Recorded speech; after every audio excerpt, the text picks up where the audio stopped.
నమస్కారం, నేను ముఖేష్ కుమార్, జవహర్ నగర్, కాపరా మండల్, మేడ్చల్ జిల్లా.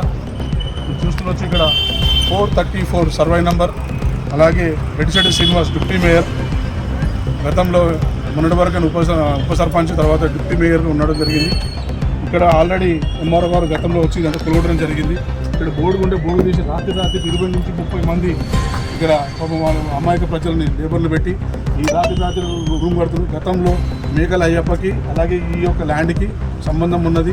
విశాల్ మార్ట్ ఏదైతే ఉందో ఆ విశాల్ మార్ట్ ఒప్పందం మీద మీరైతే నేను కట్టిస్తా, నీకు ఇది ఇస్తాను అగ్రిమెంట్ ఇస్తుంది. ఈ అగ్రిమెంటు ఒప్పందం తీయడం వల్ల Reddisetti Srinivas deputy mayor alias కోమర్సీను ఇది ఒక 510 గజాలు రెవెన్యూ ల్యాండ్ పేదలు నివసించే ఈ జవహర్ నగర్లో 60 నుంచి 80 గజాలు కట్టుకునే వారికి ఏమో ప్రభుత్వం కానీ ఎంఆర్ఓ గారు కానీ అనుమతులు కొలగొడతారు. కావున ఈ యొక్క రెడ్డిశెట్టి శ్రీనివాస్ వచ్చి మీరు లైవ్గా ఇక్కడ ఉంది. ఈ రాత్రి రేపు ఎల్లుండి రేపు దివాళీ కావడం వలన ఈ యొక్క 2 రోజులు ఉద్దేశించి రాత్రి ఇంతమంది లేబర్ పెట్టి కంపౌండ్ వాళ్ళు ఈ బాత్రూమ్లు అండ్ అలాగే ఈ యొక్క రూమ్ కట్టడం జరుగుతుంది. తక్షణమే ఈ రెడ్డిశెట్టి శ్రీనివాస్ పైన మాజీ ఉప సర్పంచ్ అలాగే మొన్నటి వరకు ఉన్నటువంటి ఎక్స్ డిప్యూటీ మేయర్ పైన చర్యలు తీసుకొని ఈ యొక్క ప్రభుత్వం ముందు కాపాడాల్సింది కోరుకుంటున్నాను. Thank you.